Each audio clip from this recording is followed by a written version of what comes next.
자꾸 많은 분들이 그래요. 왜 북한하고 얘기 안 하느냐? 왜 미국하고만 가느냐? 우리 입장에서 제일 좋은 거는 2018년에도 봤습니다만 북측하고 대화를 하고 그것을 일종의 레버리지로 해서 미국하고 협상을 하면 미국에 대해서 우리가 더 큰 영향력을 얻을 수 있는데 북에서 완전히 차단하고 있기 때문에 그러니까 현 정부 입장은 이거일 수밖에 없죠. 뭐냐? 저로서는 사실상 2000년 정상회담, 2007년 정상회담, 2018년 4월 판문점 정상회담, 9월 평양 정상회담을 다 갔던 사람인데 그때 조금 더 잘 돼서 무엇인가 통일의 어떤 큰 희망이 보였으면 했었는데 쉽지가 않네요. 이 한반도를 둘러싼 구조적 변수라든가 국내적 변수가 상당히 많기 때문에 우리가 생각하는 평화 통일, 남북한 간의 교류 협력, 신뢰 구축, 평화 공존, 더 나아가서 어떤 통일의 새로운 장을 여는 게 정말 어렵다는 것을 이번에 처절하게 깨닫게 됐습니다. 2017년 한 해는 참 어려운 한 해였죠. 북에서 15차례 탄도미사일 발사하고 특히 2017년 9월 3일 날에는 6차 핵실험을 했고 그다음 11월 29일 날에는 화성 15형 대륙간 탄도미사일 시험 발사를 함으로써 한 번 상당히 어려웠었죠. 게다가 트럼프 당시 미국 대통령은 사실상 뭐 북한을 완전 초토화시키겠다, 뭐 유엔 총회 연설에서 결국에 북한을 완전히 괴멸시키겠다 이런 얘기를 했고, 뭐 선제적 타격을 얘기했고, 전쟁 준비를 얘기했고, 그리고 그 당시 제가 뭐 특보로 일을 했었습니다만은 하여간 2017년 8월 한 달 동안은 그 미국이나 유럽 구라파에 있는 주요 그 외신들의 종군 기자들이 한 20여 명, 20여 명 이상 우리 서울에 상주를 하고 있었습니다. 그 종군 기자라고 하는 건 항상 전쟁의 냄새를 맡으면 나타나는 사람들인데 그러니까 그만큼 걱정이 상당히 많았죠. 그러나 다행히 2018년 2월 평창 올림픽이 열렸고 우리 김여정 특사가 내려와서 우리 문재인 대통령하고 상당히 건설적 논의를 했고 그걸 계기로 해서 2월 24일 날 이제 김영철 위원장이 내려왔고 그다음에 부위원장이 내려왔고 그다음에 3월 4일, 5일 우리 정의용 안보실장과 서훈 국정원장이 평양을 방문해서 김정은 위원장하고 상당히 중요한 합의를 얻어냅니다. 그러니까 4월에 정상회담 하자, 직통전화 가설하자, 뭐 우리는 사실상 핵을 가질 이유가 하나도 없다. 조금만 만들고 하면은 우리는 얼마든지 핵을 포기할 수 있다라고 하는 김정은 위원장의 선언도 들었고, 그 다음에 트럼프 대통령하고 만날 용의가 있다는 것을 또 우리 측에서 이제 미국 측에 전달해서 그것이 이제 나중에 6월 10일 싱가포르 북미 정상회담을 만드는 계기도 마련했죠. 2018년 한 해는 정말 뭐 4월 27일 판문점 정상회담, 6월 12일 싱가포르 북미 정상회담, 9월 18일 2차 문재인 김정은 평양 정상회담 이런 일련의 행사들이 일어나면서 상당히 고무적인 한 해였습니다. 그래서 2018년에는 사실상 판문점 선언과 평양 선언을 통해서 한반도에 드디어 평화가 오는구나, 통일의 새로운 길이 열리는구나 이런 확신을 가졌고요. 특히 저 자신으로서 당시 평양 가서 그걸 느꼈습니다. 그때 남측에서 이제 어떤 걱정들을 했었느냐면 김정은 위원장이 말로만 사적으로만 우리 문재인 대통령한테 핵을 포기하겠다라고 하는 걸 얘기했지 육성으로 한 적이 없지 않느냐. 육성을 받아내라. 그 문재인 대통령이 육성으로 받아내죠. 그래서 9.19 공동성명 채택한 날 아침에 김정은 위원장이 결국에 한반도에 소위 핵이 없는 평화로운 터전을 만들겠다라고 하는데 합의를 했습니다. 그리고 그뿐만 아니고 그날 저녁에 이제 능라도 5일 경기장에서 아리랑 공연을 볼 때 우리 문재인 대통령이 이런 얘기를 했습니다. 한 15만 군중을 대상으로 해서 나는 아침에 김정은 위원장과 이 한반도의 우리 후손들을 위해서 핵이 없는 평화로운 터전을 마련해 주기로 한다라고 하는 이러한 합의를 이제 했다라고 하는 걸 선언하니까 15만 군중들이 뭐 열화와 같은 그런 그 환영의 박수를 보내줬습니다. 뭐 이 대목에 와서는 우리는 분명히 느꼈죠. 북에서는 조건만 맞으면 핵을 포기할 용의가 있고 우리는 그 조건을 만들기 위해서 노력을 했고 그 조건 중에 하나가 평양선언 5조에 나와 있던 북은 동창리 미사일 그 발사대를 이제 발사대와 실험 시설을 파괴하고 폐기하고 그리고 영변에 있는 핵 시설을 완전히 영구적으로 폐기하겠다는 이런 합의를 얻어냈던 겁니다. 그러나 2019년 들어오면서 상황이 크게 달라져 버렸습니다. 그러니까 이제 하노이 정상회담에서 결국에 실패로 돌아갔고 김정은 위원장은 영변 카드를 들어서 2016년 위원안보리에서 채택한 5가지의 제재 결의안 중에서 민생 부분과 민수경제와 관련된 것을 해제해 주면은 우리는 영변 핵시설을 완전히 영구적으로 폐기할 수 있다라고 하는 상당히 대단한 제안을 했었는데 트럼프 대통령은 그걸 받지 않고 북이 핵, 화생무기, 모든 사거리의 탄도미사일을 자발적으로 선해체하면은 북한 경제 밝은 미래를 주겠다라고 하는 all or nothing. 그러니까 그 빅딜을 제시하고는 노딜로 돌아가는 이런 결과를 가져왔죠. 김정은 위원장으로서는 상당한 어떤 모욕감을 느낄 수밖에 없었을 겁니다. 왜냐하면 김정은 위원장은 하노이 정상회담을 성공적으로 만들기 위해서 제가 듣기에는 2차 확대 회의가 끝난 다음에 오찬 약속이 돼 있기 때문에 오찬을 해서 계속 논의를 하자. 미국이 제안하는 걸 들을 용의도 있다. 이렇게 나왔는데 트럼프 대통령이 완전히 이것을 거절하고 약속했던 오찬도 일방적으로 취소를 하고 돌아가 버렸죠. 그러면서 판이 깨지기 시작했고 그래서 그 다음에 이제 기대했던 게 이제 2019년 10월 4일 스톡홀름에서 이제 실무 협상을 북미 간에 했습니다.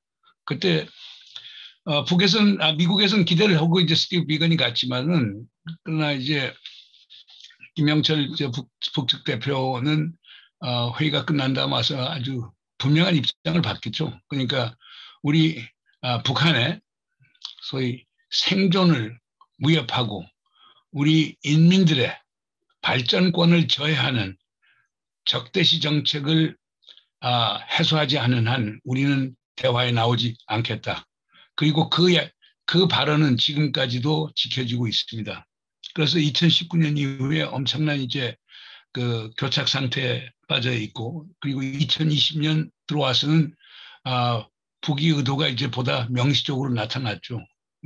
작년 6월 3일 김여정 부부장이 이제 담화를 발표해서 이제는 대남 관계가 아니고 대남 관계는 대적 관계라고 하는 얘기를 했고 그리고 통신선을 차단을 하고 그다음 남측하고 더 이상 대화는 없다는 걸 얘기했고 그다음 6월 19일 날에는 개성 연락사무소 빌딩을 일방적으로 이제 폭파하기에 이르렀습니다.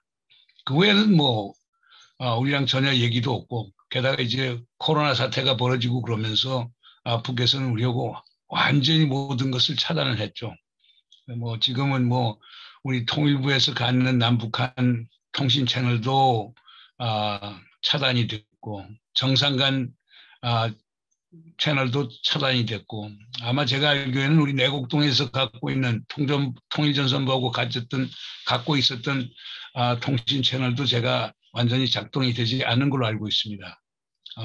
뭐 군 통신선도 지금 작동이 안 되고 있고 서해에 있던 군 통신선, 동해에 있던 군 통신선도 작동이 안 되고 제가 알기로는 지금 작동되는 것은 유엔군 사령부하고 북측하고의 채널이 지금 유일한 것 아닌가 생각이 됩니다. 그것뿐 아니고 우리 민간 부분의 교류 협력도 지금 사실상 완전 중단된 상태에 있죠. 그러니까 상당히 어렵습니다. 우리 문재인 정부로서는 그 국민들이 엄청난 기대를 가졌기 때문에 재임 기간에 남북한 관계의 어떤 새로운 돌파구를 이제 마련하고 싶은데 상황은 녹록지 않습니다.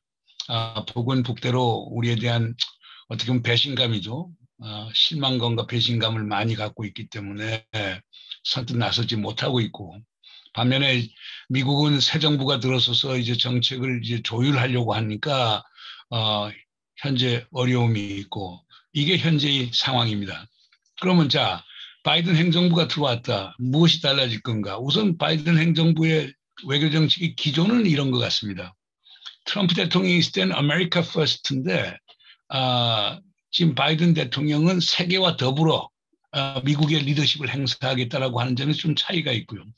트럼프 대통령이 있을 때는 일방주의, 유니라럴리즘을 강조했었는데 지금은 다자주의, 멀티라럴리즘으로 가겠다라고 하는 입장을 취하고 있습니다.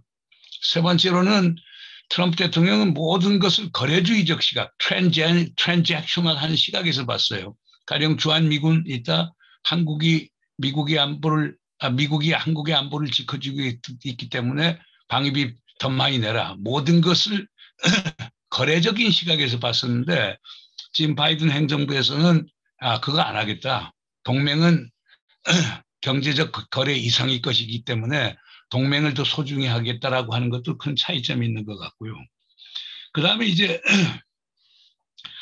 트럼프 행정부에 있어서는 인권 민주주의와 같은 가치에 대한 역점을 그렇게 두지는 않았습니다. 미국의 국익이라고 하는 데 더 역점을 뒀고 또 트럼프 대통령 자신의 어떤 개인적인 이득을 많이 생각했는데 현 바이든 행정부에서는 국익도 중요하지만 인권과 같은 가치도 중요하다.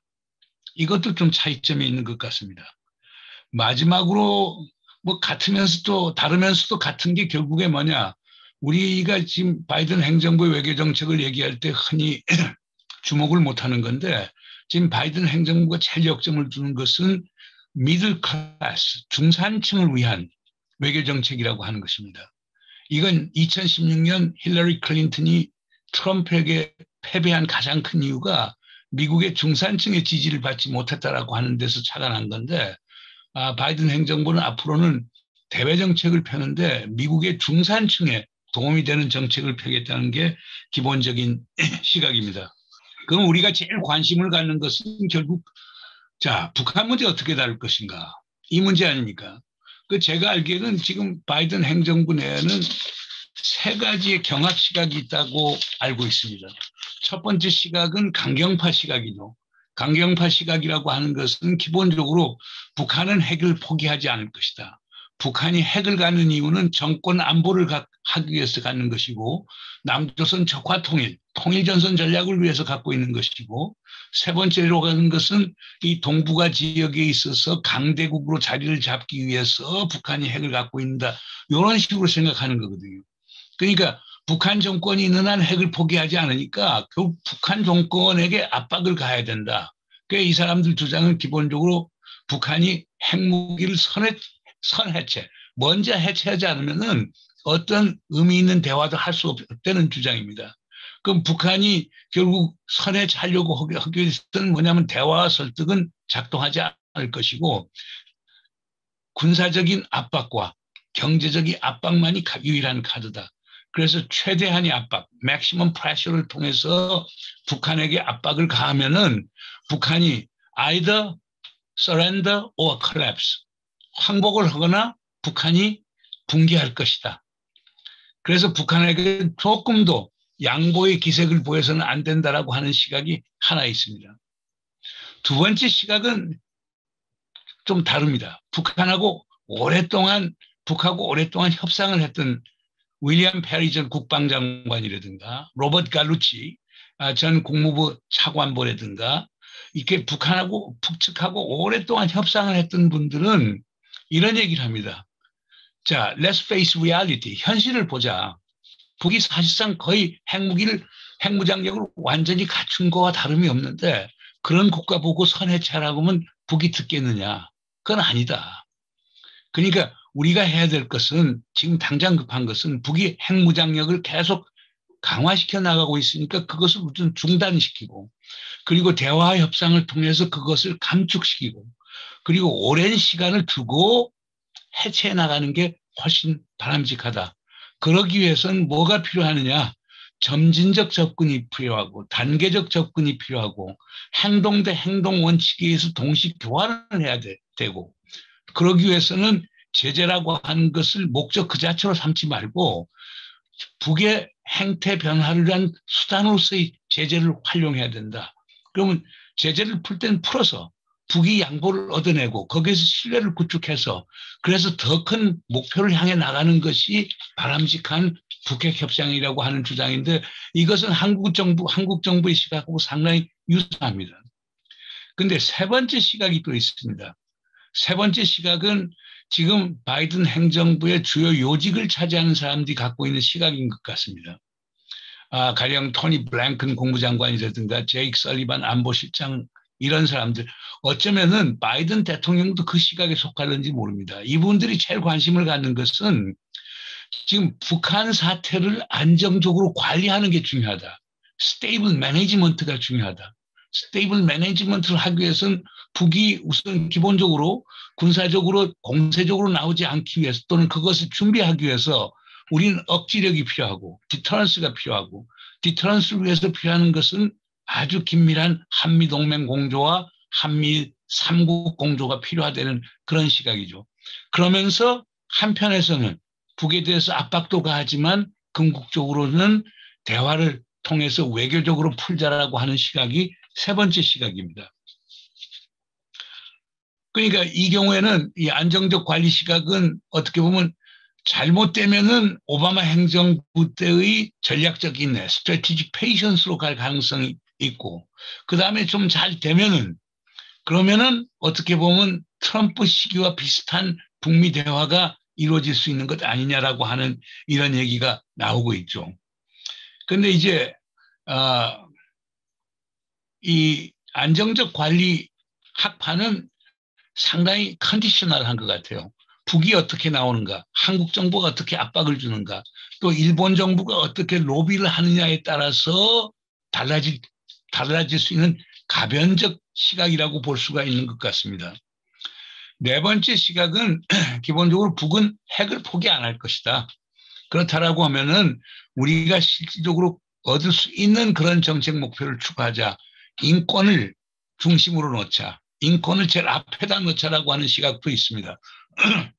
바이든 행정부 내에서 그렇게 많지는 않지만 이 워싱턴에 있는 그 NGO 중심으로 해서 이런 시각을 강조하는 사람도 있는데 트럼프 행정부 때는 이 시각이 그렇게 힘을 받지 못했습니다만은 지금 바이든 행정부에서는 가치 외교, value diplomacy를 강조하기 때문에 이 목소리가 커질 수도 있다고 볼 수 있는 거죠. 자, 그러면 지금 현 단계는 어떻건가? 어저께 이제 백악관 젠 사키 대변인도 얘기를 했지만은 정책 검토는 끝났다라고 지금 발표를 했거든요. 그러면 정책 검토가 끝났으면 그것이 어떻게 나올 것인가? 근데 제가 볼 때는 그렇습니다. 아마 세 가지 큰 정책 요소는 들어갈 수 있을 것 같습니다. 그중에 하나는 결국에 뭐냐? 동맹과의 협조를 통해서 억지와 디터런스와 얼라이언스, 동맹을 유지하자. 두 번째로는 북하고 대화할 용의가 얼마든지 있다. 외교적 협상을 하겠다. 이렇게 지금 두 번째 들어갈 게 있고 세 번째라고 하는 건 그렇다고 해서 대화한다고 해서 우리가 북에 대한 압박 수단을 포기하지는 않겠다. 북이 하는 거 봐면서 하겠지만은 지금 당장 대북 제재를 풀 그런 생각은 없다. 그래서 결국 세 가지 큰 틀, deterrence and alliance 한 축이고요. 그 다음 diplomacy 또 한 축이고 세 번째라고 하는 것은 pressures, 압박이라고 하는 이 세 가지 축을 갖고 하는데 이 sequence, 이걸 어떤 식으로 배열하느냐 하는 거겠죠. 외교적 협상 제일 앞에다 넣느냐 아니면 억지와 동맹을 제일 앞에다 넣느냐 아니면 압박을 제일 앞에다 넣느냐 그 프라이어리티를 어떻게 선정하느냐에 따라서 상당히 달라질 수 있다고 지금 보아집니다. 젠 사키 백악관 대변인이나 그 다음에 국무부 대변인 발언을 보면은 좀 고무적인 게 있습니다. 우선 한 가지는 그 지난번 토니 블랭큰 저 국무장관과 로이드 오스틴 국방장관이 서울 방문해서 2+2 했을 때 그때 그 엄청난 논쟁이 있었습니다. 북한의 비핵화냐 한반도의 비핵화냐. 그러나 남과 북 그리고 트럼프 행정부 시기 미국이 했던 개념은 한반도의 비핵화입니다. 근데 지난 4월에 이제 2+2 미팅이 열렸을 때는 미국 측에서 북한의 비핵화를 그렇게 강조를 했어요. 이유는 뭐냐? 한반도 비핵화를 했으면 북에서 비핵화의 진전이 있기 때문에 주한미군 철수를 주장할 수 있기 때문에 그것을 막기 위해서 우리는 북한의 비핵화를 해야 된다. 그러나 우리 한국 정부 입장은 한반도 비핵화라고 하는 것은 1992년 한반도 비핵화 공동선언을 포함해서 모든 국제적인 문건 그리고 한미 간의 협의에서 일반적으로 채택된 용어이기 때문에 한반도의 비핵화가 정확한 표현이다. 그게 우리가 판문점 선언에서도 한반도 비핵화, 그 다음에 6월 12일 싱가포르 선언에서도 한반도의 비핵화, 그리고 2018년 9월 평양 선언에서 한반도 비핵화가 돼 있기 때문에 우리는 한반도 비핵화를 양보할 수 없다. 그래서 사실상 2+2 회동 시 채택한 공동성명에는 이 대목이 안 들어갔습니다. 그걸 갖고 한국의 보수 언론들은 완전히 한미 간에 엄청난 차이가 있다. 엄청난 갈등이 있다고 그러는데 이번에 백악관하고 국무부에서 공동으로 한반도의 비핵화라고 하는 용어를 채택을 해줬습니다. 사실 그 용어는 제가 알기에는 국방성에서 강당되게 주장을 하고 그다음에 지금 K간이라고 백악관 NSC의 그 한반도 및 오세아니아 담당 선임국장이 이제 주로 주장했던 걸로 아는데 그러나 이거 자체는 결국에 우리 정부의 요청을 받아들인 거라고 볼 수가 있고요. 또 두 번째 흥미있는 것들은 이런 그 센사키 얘기 중에서 재미있는 게 있습니다. 그러니까 지금까지 하노이에서 그 사례를 보면은 미국은 빅딜, 북이 선제적으로 모든 걸 폐기하면은 뭔가 해주겠다라고 하는 빅딜을 원했고 그리고 그걸 제시해서 노딜로 이제 트럼프가 하노이 떠난 거란 말이에요. 그런데 북에서는 썸딜, 뭔가 서로 절충해서 뭔가 얻으려고 이렇게 해서 썸딜을 주장했었는데 미국 측에서 그걸 받아주지 않았던 거거든요. 그런데 지금 이번 정책 검토에서는 아마 빅딜과 노딜 사이에 어떤 절충점을 찾을 것 아니냐. 그 절충점이라고 하는 것은 아까 말씀드렸던 보다 실용적이고 단계적인 접근 그리고 북으로 하여금 지금 핵 활동을 동결하고 그리고 부분적 감축만 하더라도 제재 완화를 해줄 수 있다라고 하는 아마 이런 게 나올 것 아닌가 하는 희망적인 생각을 가져봅니다. 그것이 이제 참 차이점이 있는 것이죠. 그러면 지금 그리고 세 번째 지금 쟁점이 될 것들은 이겁니다. 그러니까 지금 트럼프 행정부의 뜻은 사실상 톱다운 어프로치를 했거든요. 트럼프 대통령이 직접 나서서 김정은 위원장하고 딜을 통해서 됐습니다. 이런 접근법은 한국 정부 역할도 크게 작용을 했고요. 그다음 트럼프 대통령도 북한 정치 체제의 성격을 잘 이해를 했던 것 같아요. 정상 간에 협상을 하지 않으면은 북하고는 어떤 곳 얻어낼 수 없다라고 하는 트럼프 대통령이 아주 직감적인 어떤 판단 때문에 그게 이루어진 거거든요. 근데 지금 바이든 행정부에서는 그런 접근이 잘못됐다고 보는 거니까. 그렇다면 바람업 해야 되지 않느냐. 그러면 실무 접촉을 하는데 실무 접촉을 한다는 건 또 현실적인 어려움이 있습니다. 어떤 어려움이 있느냐. 북에서 누가 협상을 나오겠습니까? 이미 그것은 지난번 트럼프 행정부 때 나타났던 거거든요. 미국에서는 상당히 영향력 있는 실무대표 스티브 비간을 내세웠지만은 북에서는 그 대항마가 뭐 사실 국장급들이 이렇게 나오고 그랬거든요. 그리고 실권이 하나도 없기 때문에 이 실무 접촉을 통해서 바텀업 한다는 게 현실적인 대안이 안 될 수 있는 거거든요.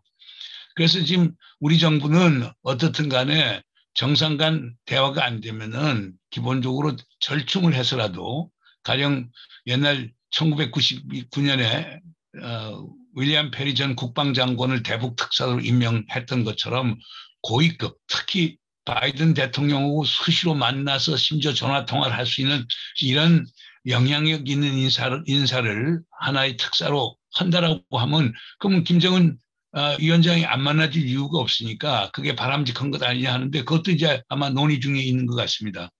자, 그렇다면 우리 한국 정부의 입장은 뭔가?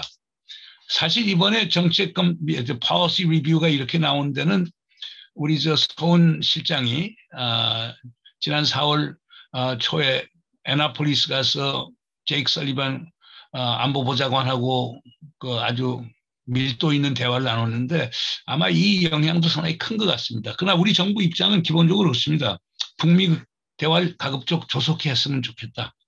그리고 우리의 경험으로 봐서 정상회담이 가장 효과적이다. 그게 안 된다라고 하면은 사실 특사 같은 절충안을 채택하는 게 바람직한 것 아니냐. 실무 접촉했을 때는 시간이 너무 걸리고 가시적 효과를 내기가 상당히 어렵다라고 하는 얘기를 할 것 같고요. 두 번째로는 anything but Trump, ABT, anything but Trump는 결코 좋은 접근법이 아니다. 트럼프가 남겨놓은 유산에서 시작을 하는 게 좋다. 그렇다면 결국 싱가포르 선언에서 시작을 하는 게 좋다. 그럼 싱가포르 선언은 뭘 담고 있느냐. 첫째가 북미 관계를 정상화한다.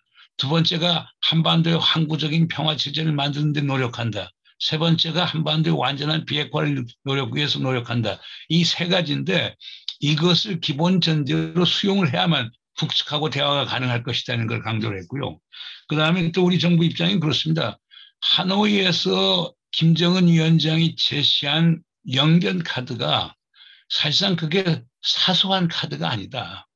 영변에 오메가와트짜리 원자로가 있죠. 연료 생산 공장이 있죠. 그다음 방사화학 재처리를 통해서 플루토늄을 생산해내는 공장이 있죠. 그다음 수소 폭탄의 필수적인 삼중수소, 트리튬 삼중수소 생산 레버러토리가 또 영변에 있죠. 그리고 가장 중요한 고농축 우라늄 시설이 영변에 있기 때문에 결코 영변 핵시설이 그 가벼운 제한이 아니라는 것. 뭐 조선일보 같은 데서는 그게 북한 핵 능력이 10%밖에 안 된다라고 하는데 그건 완전히 가짜 뉴스라고 저는 생각을 합니다.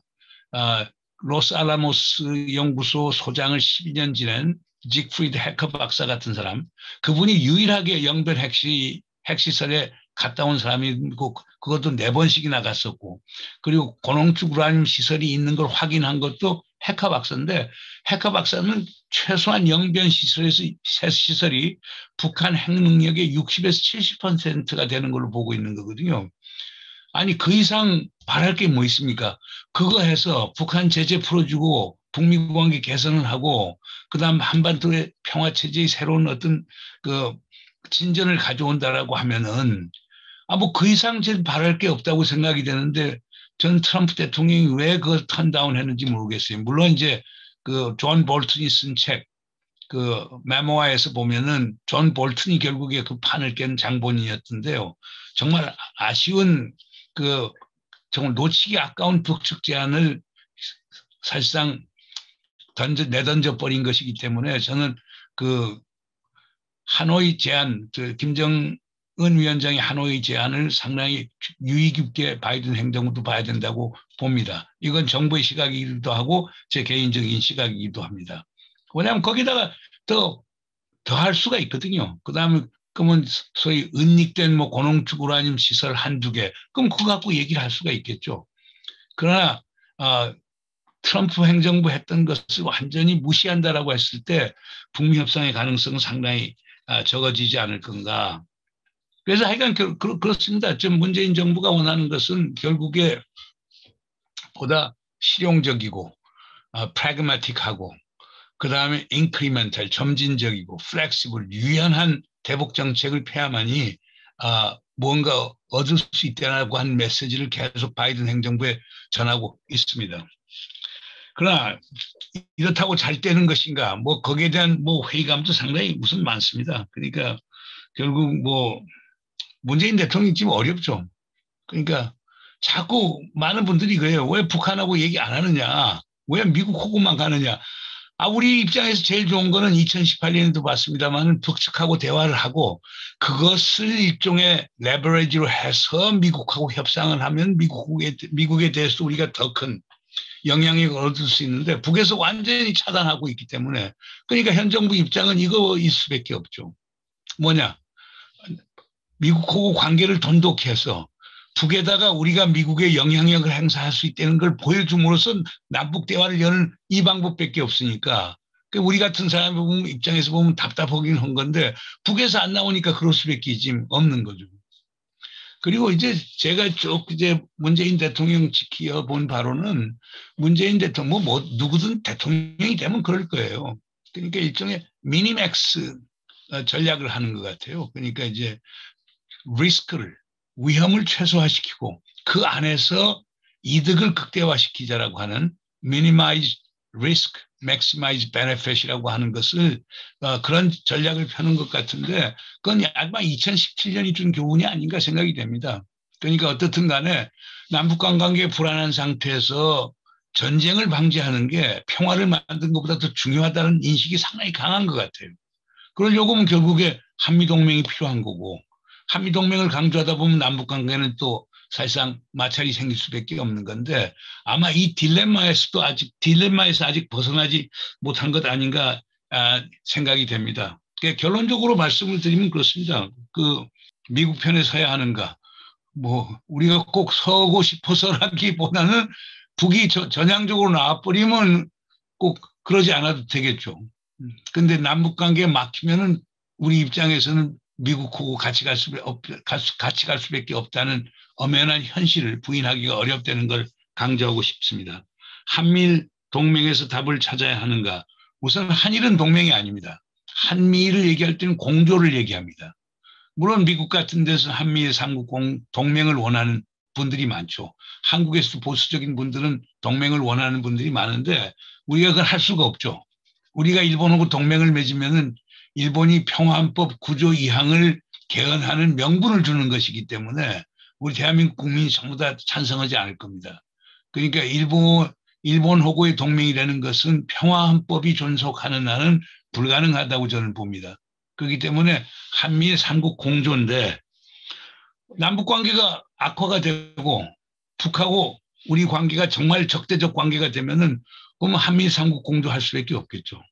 그러나 남북 관계가 개선이 되고 그렇게 된다라고 하면은 미국에 대한 의존도도 줄어들 것이고 한미일 삼국 공조할 이유는 더더욱 없게 되겠죠. 그러니까 이제 남과 북이 어떻게 하느냐에 달려 있다고 봅니다.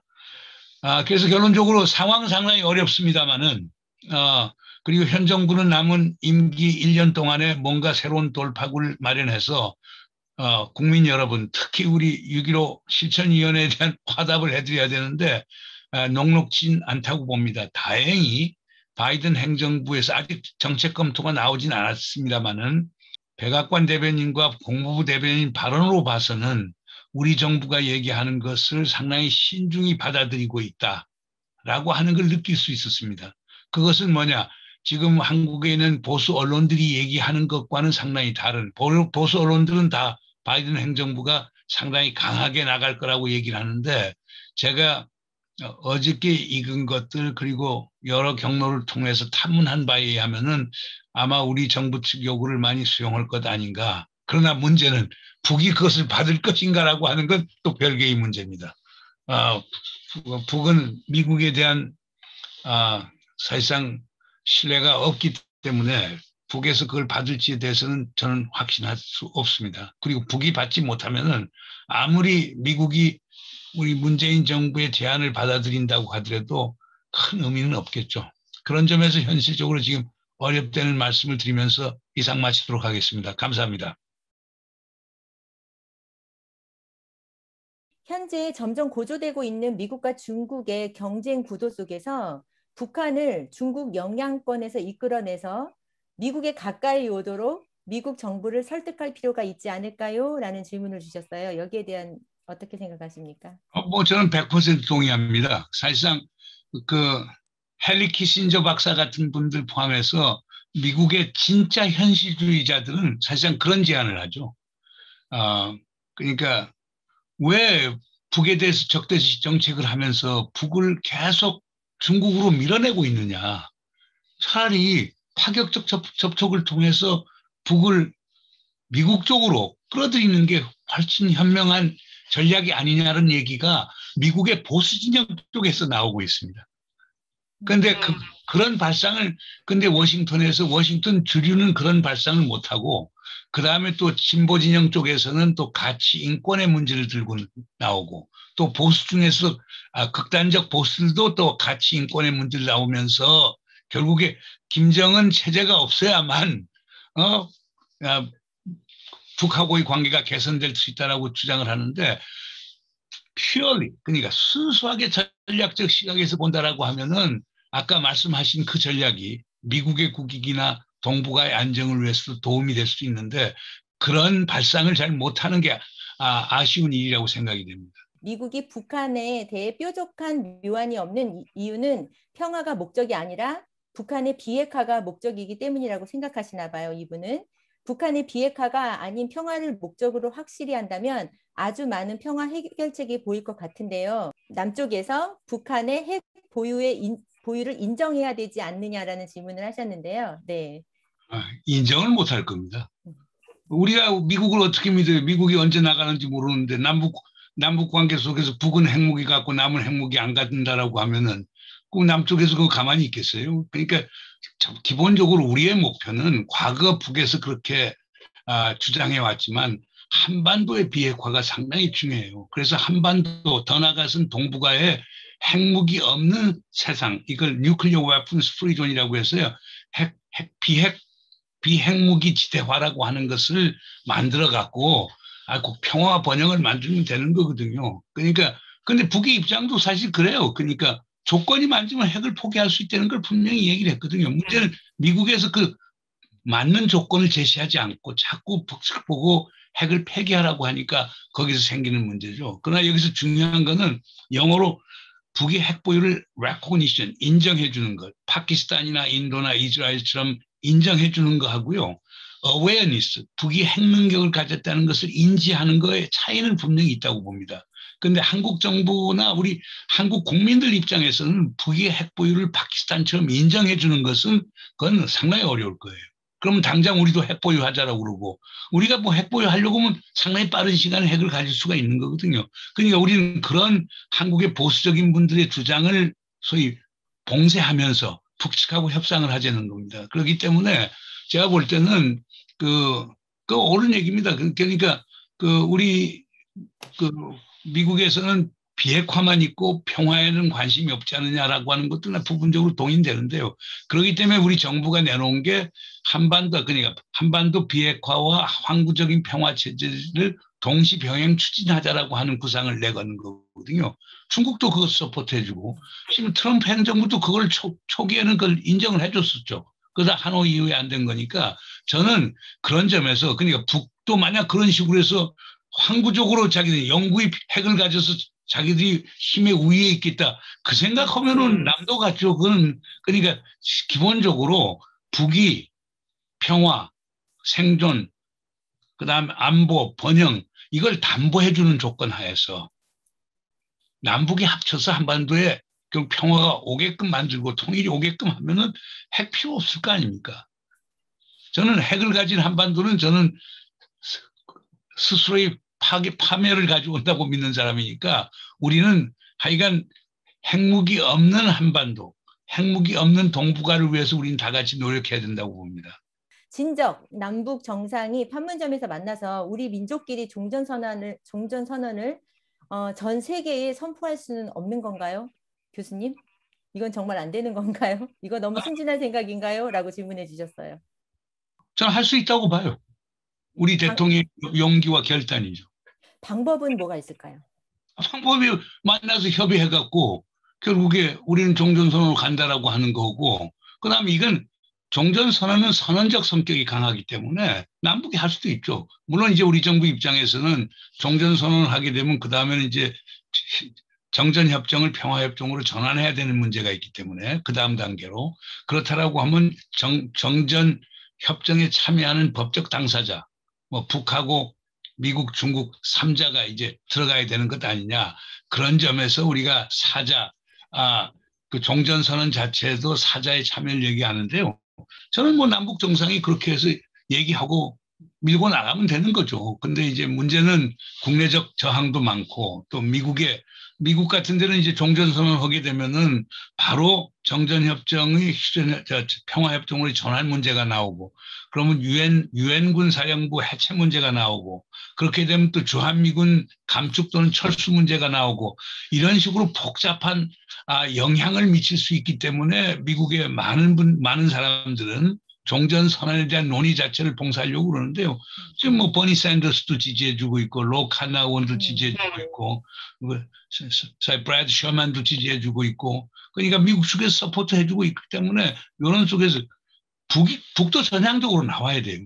그게 저는 참 안타까운 게 지금처럼 북이 남측 정부에 대해서 비아냥대고 비판하고 물론 그들이 왜 그런가는 전 충분히 이해가 됩니다만은 현장에 있던 사람으로.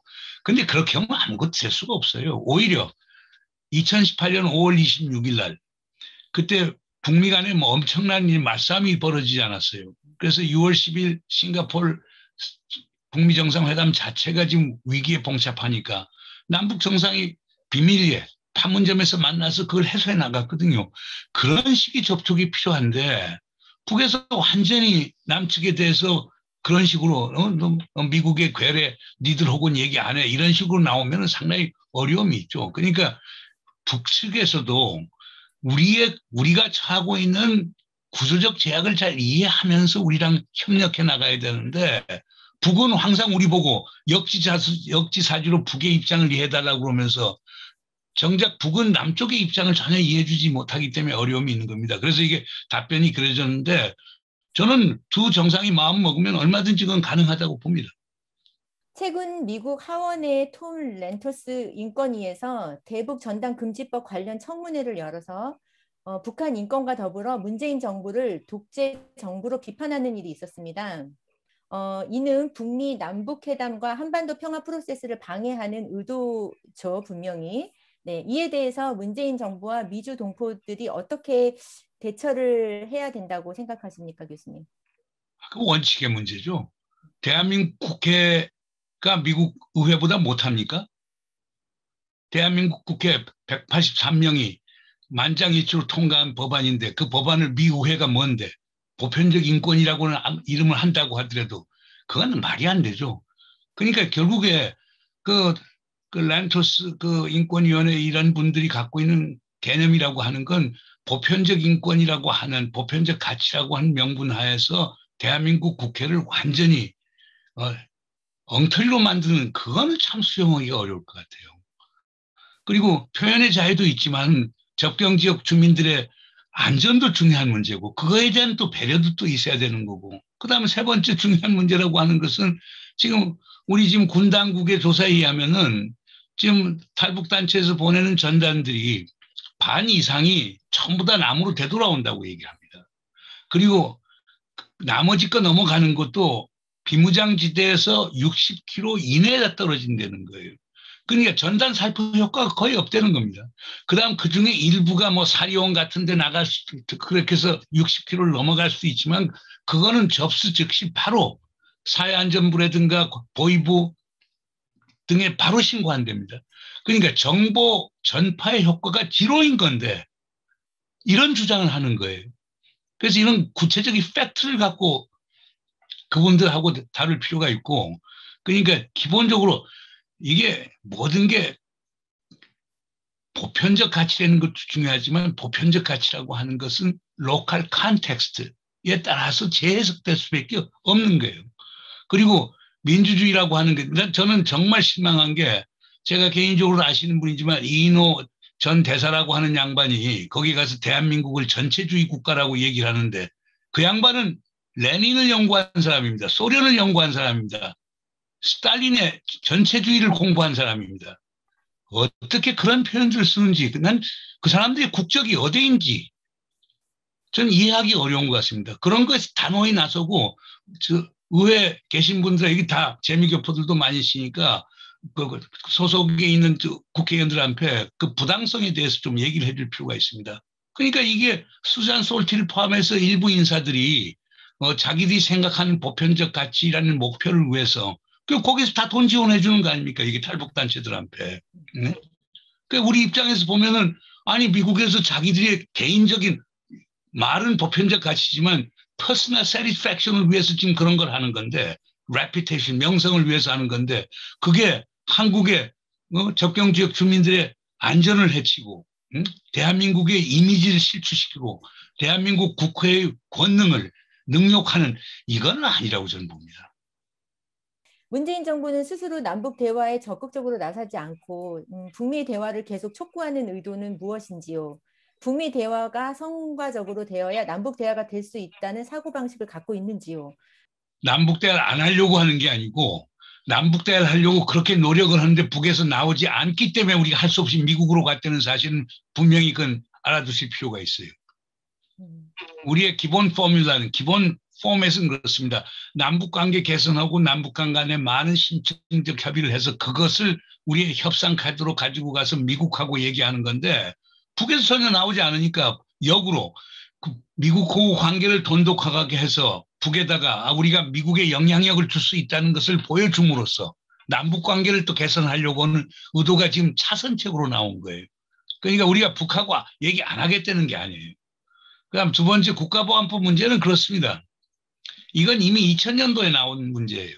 그때 이제 김정일 위원장께서 우리 김대중 대통령한테 뭐라고 얘기하느냐. 국가보안법 당장 철폐하고 우리 통일 이뤄갖고 8천만 우리 동포들에게 우리가 화답합시다 이런 얘기를 딱 하니까 김대중 대통령이 이런 얘기를 했습니다. 노동당 규약 서문에 통일전선 전략 그러니까 전국적 단위에서 사회주의 혁명의 실현이라고 하는 게 지금 서문에 들어가 있는데 그러면 결국 남조선 사이 적화통일하기 때는 건데 그 대목이 있는 한 우리 쪽에서 어떻게 내가 국민들 설득해서 국가보안법을 철폐하겠느냐. 만약에 북에서 그 서문에서 그걸 빼면은 나는 얼마든지 우리 국민들 설득해서 국가보안법 철폐하도록 하겠다. 그때 김정일 위원장의 약속이 있어요. 7차 당대회가 곧 열리는데 그것을 꼭 반영하도록 하겠다. 반영이 안 됐죠. 그 다음에 이제 그 후에 이제 2013년 7차 당대회 하면서 결국 그때도 서문이 바뀌어지지가 않았죠. 또 이제 아마 이번 8차 당대회 열렸고 아마 노동당 규약 서문에 대한 손을 볼 것이라고 하는 전문가들이 얘기가 들려요. 만약 거기서 그렇게 들은다고 하면은 북에서 결국에 통일전선 전략에 의해서 전국적 단위에서 사회주의 혁명을 하겠다라고 하는 그 대목이 없다라고 하면 남쪽에서도 그 국가보안법을 계속 유지하기는 상당히 어려울 거예요. 그러니까 이건 일방적으로 어떻게 살 수 있는 게 아니고 소위 남북이 공동으로 노력해서 없애야 될 조항이라고 생각이 됩니다. 판문점 선언 이후 군사 적대 행위 금지, 즉 한미 합동 군사훈련을 안 하기로 문재인 대통령과 합의를 하였습니다. 그런데 문재인 정부는 축소 또는 연례적이라면서 계속 한미 군사 합동 훈련을 하고 있지요. 동시에 북과의 대화도 요청하고 있고요. 그래서 북은 대화를 거절했습니다. 문재인 정부는 남북관계 발전을 위해 한미 합동 군사 훈련을 정말 중단할 수 없는 건가요? 이런 문제가 있어요. 우리가 한편에서는 문재인 정부가 남북 관계를 개선해야 되는 그 맨데이트이 있고 다른 한편에서는 뭐냐면 주한 미군이 갖고 있는 전시 작전 통제권을 반환해 와야 되는 게 있어요. 근데 이제 한미 간에 어떤 합의를 하게 됐냐면 전시 작전 통제권을 반환하기 위해서는 3단계를 거쳐야 된다고 했어요. 첫 단계가 소위 Initial Operation Capability라고 해서 초기 운용 능력을 만족시켜야 되고 그 만족 여부는 어떻게 할 수 있느냐. 한미연합 군사 연습과 훈련을 해야 할 수 있는 거예요. 두 번째가 Full Operations Capability라고 해서 완전 운용 능력이라고 하는 것을 또 테스트하는 항목들이 있어요. 그것을 하려고 하면은 또 한미 연합 군사 연습과 훈련을 해야 돼요. 3단계가 Full Mission Capability라고 해서 완전 임무 수행 능력을 테스트하는 부분이 있는데요. 그것이 끝나고 나면은 한미연합사령관이 갖고 있는 전시작전 통제권이 한국으로 넘어오게 돼 있거든요. 그러면 그것을 전환받으려고 하면은 결국에 한미연합 군사 연습과 훈련을 하지 않을 수가 없는 거예요. 그러니까 단기적으로 거쳐야 할 과정이에요. 근데 우리가 한미연합, 그러니까 전시작전 통제권을 가져오게 되면 우리 한미 간에 하더라도 뭐 성격이나 구조나 동원 인원이나 우리 정부가 한국 군이 훨씬 더 큰 목적을 낼 수가 있는 거거든요. 이런 문제 때문에 한편에서는 전시작전 통제권을 전환해야 된다고, 또 다른 한편에서는 남북관계 개선해야 되고, 이 사이에서 샌드위치가 돼서 지금 문재인 정부가 고민을 많이 하는 건데, 그거에 대해서 충분한 남북 간 협의가 있었다라고 하면은 그것도 이해가 될 텐데 결국에 대화가 안 되면서 이제 문제가 생긴 거죠. 예. 미국에 사신 교민들의 역할이 상당히 크다고 보는 게요. 우선 목청을 높여야 됩니다. 그러니까 소속 하원의원, 상원의원들께도 열심히 레터 라이팅 하시고, 그 다음에 백악관에도 계속 의견 표명을 쭉 하면서 여러분들이 어떤 견제 역할 또는 동료 역할이 상당히 필요하다고 봅니다. 그러니까 그건 뭐 남북 정부에 관계없이 평화를 원하고, 그 다음에 한반도가 핵무기 없는 평화롭고 번영하는 이런 한반도를 만들기 위해서 여러분들이 그런 역할을 해주는 게 상당히 필요하다고 봅니다. 그러니까 여러분들이 그런 목소리가 있으면은 미 행정부도 함부로 할 수는 없을 겁니다. 가령 한 예로 뭐 브래드 셔먼 하원의원 같은 분이 이제 열심히 지금 종전선언해서 지금 들고 나가거든요. 그런 것들도 동포 여러분들이 그런 지원을 해줬기 때문에 가능한 거라고 보기 때문에 그런 점에서는 여러분들의 도움이 아주 절대적이라고 생각이 됩니다.